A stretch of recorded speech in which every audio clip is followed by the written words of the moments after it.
आकाशवाणी.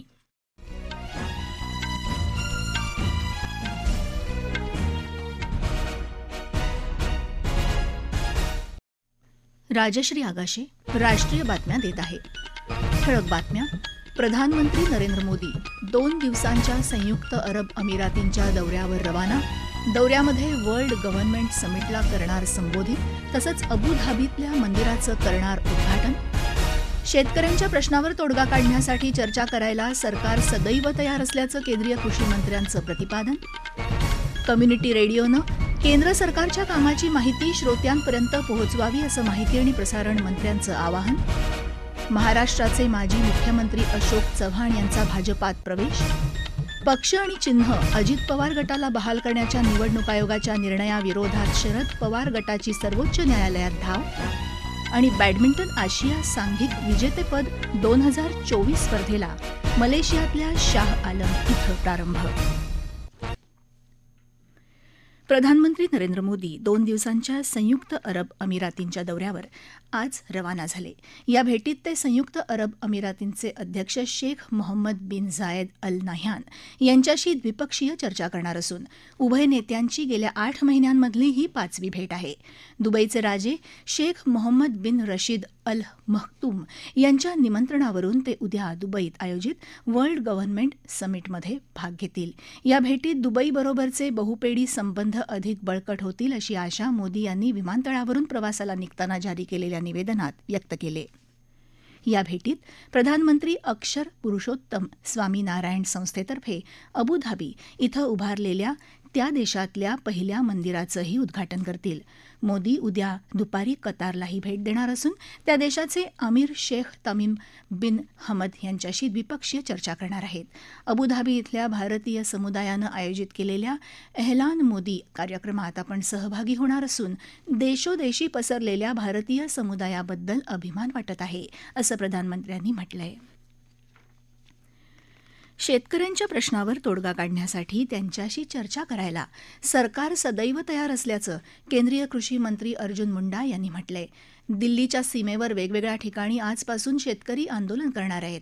या पार्श्वभूमीवर ते आज नवी दिल्ली इथं बातमीदारांशी बोलत होते. शेतकऱ्यांचं हित जपण्यासाठी सरकार बांधील आहे आणि त्यांचे प्रश्न सोडवण्यासाठी सर्वतोपरी प्रयत्न करेल, असं ते यावेळी म्हणाले. शेतकऱ्यांचा प्रश्न हा राज्य सरकारांशी देखील जोडलेला असून त्यावर चर्चेमधून तोडगा काढण्यासाठी एक मंच स्थापन करण्याची गरज असल्याचं ते म्हणाले. दरम्यान शेतकरी आंदोलनाच्या पार्श्वभूमीवर नवी दिल्ली इथं हवाई मार्गानं येणाऱ्या प्रवाशांनी योग्य नियोजन करावं अशी सूचना दिल्ली विमानतळ प्राधिकरणानं केली आहे. राष्ट्रीय लोकदल पक्षानं सत्तारूढ राष्ट्रीय लोकशाही आघाडीत सहभागी होण्याची घोषणा केली. पक्षाचे अध्यक्ष जयंत चौधरी यांनी नवी दिल्लीत काल ही घोषणा केली. सध्याची परिस्थिती लक्षात घेऊन आणि जनतेसाठी चांगलं काम करण्याच्या दृष्टीनं पक्षानं हा निर्णय घेतल्याचं चौधरी यांनी सांगितलं. पक्षाचे आमदार आणि कार्यकर्ते त्यांच्याशी चर्चा केल्यानंतर हा निर्णय घेतल्याचं ते म्हणाले. माजी प्रधानमंत्री चौधरी चरण सिंग यांना भारतरत्न सन्मान जाहीर करणं हा फक्त आपल्या कुटुंबाचा नव्हे तर देशातले शेतकरी, युवक आणि गरिबांचा सन्मान असल्याचं त्यांनी नमूद केलं. केंद्र सरकारचं सबका साथ सबका विकास हे उद्दिष्ट पूर्ण करण्यामध्ये भारतातल्या विविध भाषांमधल्या कम्युनिटी रेडिओची भूमिका महत्त्वाची असल्याची माहिती आणि प्रसारण मंत्री अनुराग सिंह ठाकूर यांनी दिली आहे. चेन्नईमध्ये आज आयोजित दक्षिण विभाग कम्युनिटी रेडिओ संमेलनाला संबोधित करताना ते बोलत होते. देशाच्या कानाकोपऱ्यातल्या नागरिकाचा आवाज सर्वांपर्यंत पोहोचवण्यासाठी हे आदर्श व्यासपीठ असल्याचं त्यांनी यावेळी सांगितलं. केंद्र सरकारनं 2014 पासून कम्युनिटी रेडिओ स्टेशनला प्रोत्साहन देण्याचा निर्णय घेतला असून त्यासाठी अतिरिक्त निधी दिल्याचं त्यांनी सांगितलं. एका परवान्यावर एकपेक्षा जास्त केंद्र उभारता यावीत यादृष्टीनं याबाबतच्या धोरणात आवश्यक बदल करण्यात आल्याची माहिती त्यांनी दिली. कम्युनिटी रेडिओ केंद्रांनी सरकारी माहिती जास्तीत जास्त लोकांपर्यंत पोहोचवून देशाला विकसित भारत बनवण्यामध्ये हातभार लावावा असं आवाहन अनुराग ठाकूर यांनी यावेळी केलं.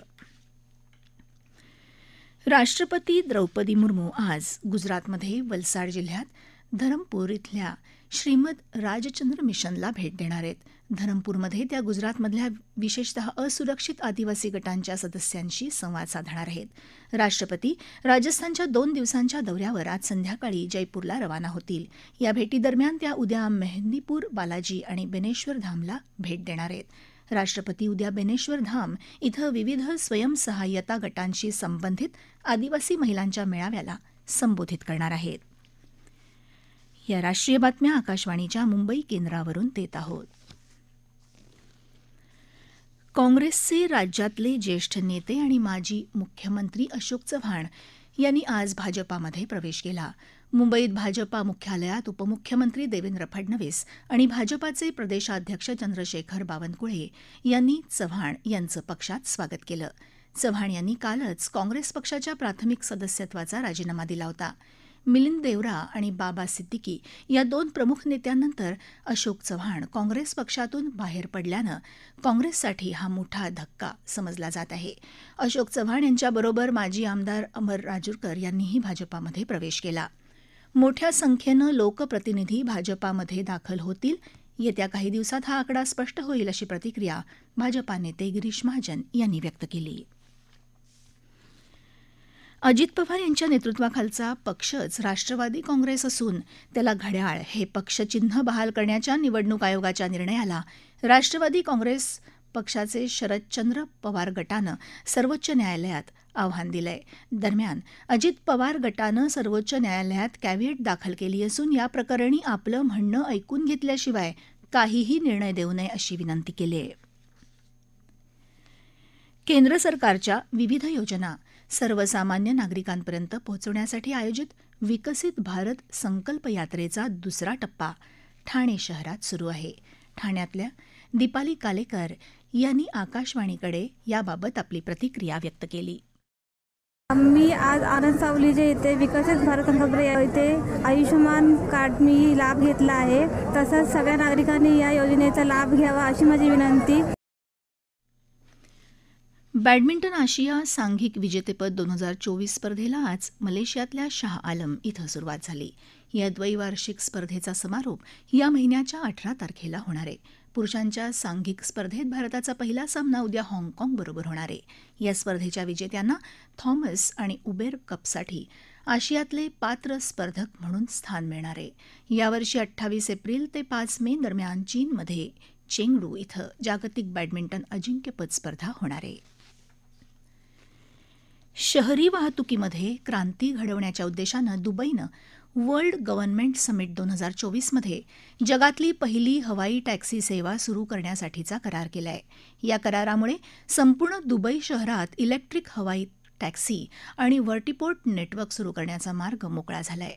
या सेवेसाठी सुरुवातीला जॉबी एव्हिएशन S4 या नाविन्यपूर्ण विमानाला परवाना मिळाला असून पायलट व्यतिरिक्त 4 प्रवाशांना सामावून घेण्याची या विमानाची क्षमता आहे. कार्यक्षमता, सुरक्षितता आणि शाश्वतता याबरोबर हवाई टॅक्सी सेवेमुळे ध्वनी प्रदूषणाच्या पातळीत घट, कमी कार्बन उत्सर्जन आणि प्रवाशांची सोय असे फायदे मिळतील. दुबईमधली हवाई टॅक्सी सेवा 2026 पासून कार्यरत होणार असून हा उपक्रम भविष्यातल्या अधिक शाश्वत आणि सहज उपलब्ध परिवहन सेवेच्या दिशेनं महत्त्वाचं पाऊल ठरेल असा अंदाज आहे. गुजराती समुदायाबाबत वादग्रस्त वक्तव्य केल्याबद्दल आरजेडी नेते तेजस्वी यादव यांच्यावर मानहानीचा खटला सुरू असून सर्वोच्च न्यायालयानं हा खटला निकाली काढला आहे. न्यायमूर्ती अभय ओक यांच्या अध्यक्षतेखालच्या खंडपीठानं हा निर्णय दिलाय. गुजराती लोकांबाबत केलेलं विधान मागे घेत असल्याचं प्रतिज्ञापत्र त्यांनी सर्वोच्च न्यायालयात दिलं होतं. न्यायालयानं 5 फेब्रुवारी रोजी निर्णय राखून ठेवला होता. ठळक बातम्या पुन्हा एकदा. प्रधानमंत्री नरेंद्र मोदी 2 दिवसांच्या संयुक्त अरब अमिरातींच्या दौऱ्यावर रवाना. दौऱ्यामध्ये वर्ल्ड गव्हर्नमेंट समिटला करणार संबोधित, तसंच अबुधाबीतल्या मंदिराचं करणार उद्घाटन. शेतकऱ्यांच्या प्रश्नावर तोडगा काढण्यासाठी चर्चा करायला सरकार सदैव तयार असल्याचं केंद्रीय कृषी मंत्र्यांचं प्रतिपादन. कम्युनिटी रेडिओनं केंद्र सरकारच्या कामाची माहिती श्रोत्यांपर्यंत पोहोचवावी असं माहिती आणि प्रसारण मंत्र्यांचं आवाहन. महाराष्ट्राचे माजी मुख्यमंत्री अशोक चव्हाण यांचं भाजपात प्रवेश. पक्ष आणि चिन्ह अजित पवार गटाला बहाल करण्याच्या निवडणूक आयोगाच्या निर्णयाविरोधात शरद पवार गटाची सर्वोच्च न्यायालयात धाव. आणि बॅडमिंटन आशिया सांघिक विजेतेपद 2024 स्पर्धेला मलेशियातल्या शाह आलम इथं प्रारंभ. याबरोबरच आकाशवाणी मुंबई केंद्रावरचं हे राष्ट्रीय बातमीपत्र संपलं. नमस्कार.